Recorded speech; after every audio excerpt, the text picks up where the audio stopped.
Hola, ¿qué tal? Bienvenidos al curso de literatura. Soy el profesor José Córdoba y vamos a desarrollar la semana 17 respecto a la generación del 50. Pasemos ahora a los ejercicios que se han propuesto. Bien, ejercicio 1. Tenemos un fragmento del cuento de Ribeiro titulado Tristes querellas en la vieja quinta. El enunciado dice, ¿no? Se puede afirmar que la narrativa de la generación del 50 buscó plasmar. A ver, a partir de este fragmento, entonces vamos a tener una característica de la narrativa del 50.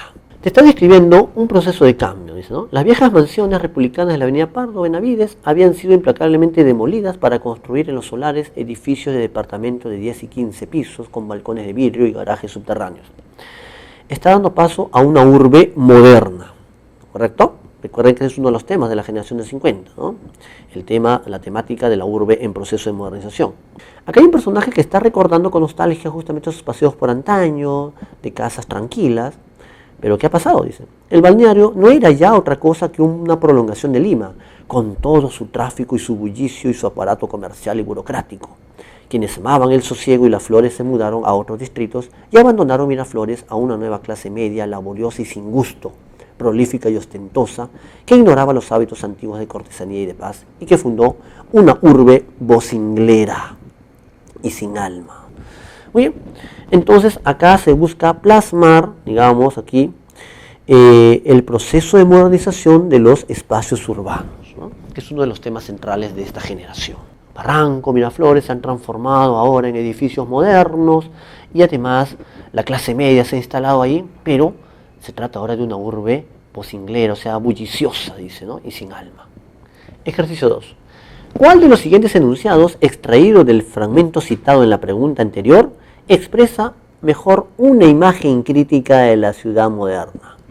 Si volvemos al fragmento, ¿no? Tenemos lo siguiente. Dice, ¿cuál de esos enunciados expresa una imagen crítica? Y acá lo teníamos justamente, ¿no? Cuando el autor denomina a esta nueva urbe, esta urbe dice como vocinglera y sin alma. Ahí hay una mirada crítica a la ciudad de Lima, ¿verdad?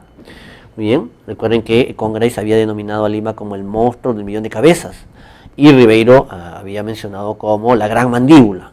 Aquí Ribeiro estaba mencionando como una ciudad bulliciosa y sin alma. Ahí está la imagen crítica.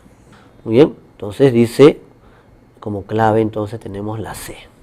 Fundó una urbe vocinglera y sin alma de la cual se sentían orgullosos. 3. En relación con las características de la narrativa de Julio Ramón Ribeiro, marque la alternativa que completa correctamente el siguiente enunciado. Ribeiro muestra al lector las tensiones y frustraciones de personajes. A ver, sus personajes son básicamente personajes del mundo marginal, ¿no? Que se va a enfrentar a la sociedad oficial limeña. Y en ese enfrentamiento el resultado es el fracaso. Entonces tenemos personajes urbanos y marginales de su entorno social, ¿no? Clave la D. Ejercicio 4. Tenemos un fragmento que corresponde al cuento Al pie del acantilado, de Ribeiro. Nos piden que completemos la afirmación. En el fragmento citado se establece un símil o comparación entre la higuerilla y... ¿Por qué se busca? A ver, acá se está comparando a la higuerilla con justamente la gente del pueblo. Dice, nosotros, la gente del pueblo, dice, ¿no? Somos como la higuerilla, ¿no? Ahí está el símil, ¿no? Ahora, ellos están buscando justamente un lugar donde vivir, por eso están alrededor de los muladares, dice. Por lo tanto, esto alude a los sectores marginales. Entonces la clave sería, entonces la B, la gente del pueblo y representar al sector marginal, ¿no? Buscando un espacio, no importa, alejado, marginal, donde poder residir. Ejercicio 5. Con respecto al argumento del cuento Los gallinazos sin plumas de Julio Ramón Ribeiro, la necesidad de vender rápidamente al cerdo tiene como consecuencia que, y así hacer viable el progreso de la familia. El abuelo, don Santos, quiere vender al cerdo para poder justamente cambiar su situación económica, buscar pues entonces el progreso, muy bien, y poder hacer viable justamente la prosperidad de la familia. Entonces, consecuencia que, y esto justamente al buscar ello, manda a los nietos a que recolecten más desperdicios en el muladar, en los acantilados. Entonces la clave sería, don Santos obligue a sus nietos a hurgar en el muladar por más desperdicios, ya que Pascual necesita ser engordado para venderlo. Pregunta 6.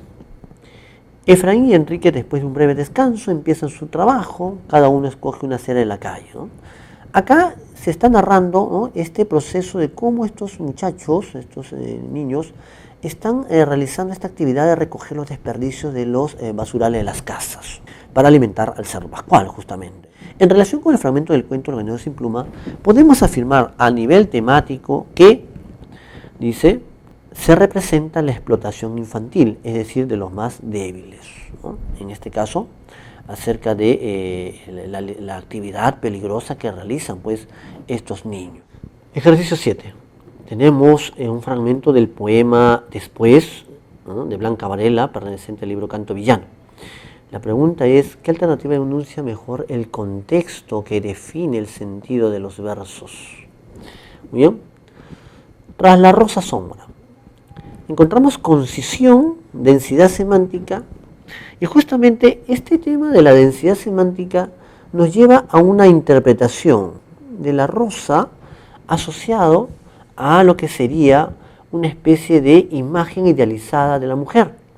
Pero nos habla luego de la sombra, como que está asociado también a una especie de problemática. Entonces, está reproduciendo ciertos valores de la sociedad machista, patriarcal, que encasillan a la mujer en ciertos parámetros, ¿no? La idealización, la fragilidad, la belleza, ¿verdad? Pero al mismo tiempo esto es cuestionado por la autora. Recuerden que Blanca Varela en este poema, en este libro, mejor dicho, Canto Villano, va a cuestionar esos valores de la sociedad patriarcal y machista. Entonces la clave es la B. Entonces, como se está dando una suerte de idealización, pero al mismo tiempo la autora, digamos que critica todo eso, ¿no? Tras la rosa, sombra. Pregunta 8. Del poema anteriormente citado, ¿qué característica de la poesía de Blanca Varela está presente? O sea, ¿qué otro rasgo podemos sacar de acá? Justamente lo que se había mencionado como la densidad semántica. Es decir, hay una concisión, hay una brevedad de los versos, pero dicen mucho. Porque sombra, además de la mujer también, o mejor dicho, rosa, además de la mujer se puede interpretar también como en otros sentidos. Felicidad, religión, Dios y lo que puede seguir la sombra. Si es felicidad, acá sombra puede ser problema, ¿verdad? Y así, ¿no? Entonces hay una gran densidad semántica, ¿no? Se habla a muchas interpretaciones este tipo de poesía tan concisa y tan rica a nivel semántico. 8, entonces la clave es la A. 9. Tenemos un fragmento del poema Camino a Babel, incluido en Canto Villano de Blanca Varela. ¿Cuál sería lo correcto? Dice, un alma, sí, un alma que anduvo por las ciudades, vestida de perro y de hombre, un alma de gaznápiro, pájaro errante que acostumbra anidar a la intemperie, a la hora precisa de las catástrofes y de las grandes migraciones. Entonces, acá nos habla acerca de un alma que luego se dice que está vestida de perro, ¿no? Un alma de gaznápiro, dice, ¿no? Pájaro errante, dice, ¿no? Que dice que anida a la intemperie, dice, ¿no? Te habla de catástrofe. Entonces, lo que encontramos acá es un tono pesimista acerca de la existencia cotidiana, ¿verdad? Entonces, eso también es un rasgo de su poesía, ¿no? Ahí está su tono existencialista, ¿no?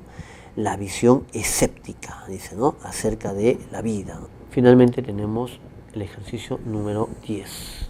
El poemario Canto Villano de Blanca Varela, que consta de 2 secciones, Ojos de Ver, ¿no?, poemas breves, y la segunda sección Canto Villano, que son poemas ya más extensos, desarrolla básicamente 2 ejes temáticos, dice, ¿no? Uno de ellos es el silencio asumido como. Esta poesía que tiende a la brevedad y a la concisión semántica, perfila acá a la imagen femenina, a la voz femenina, como un espacio de resistencia ante los valores de la sociedad patriarcal, un espacio de resistencia de la mujer, entonces. Clave la C. Eso ha sido todo por esta sesión, nos estamos viendo en una siguiente clase.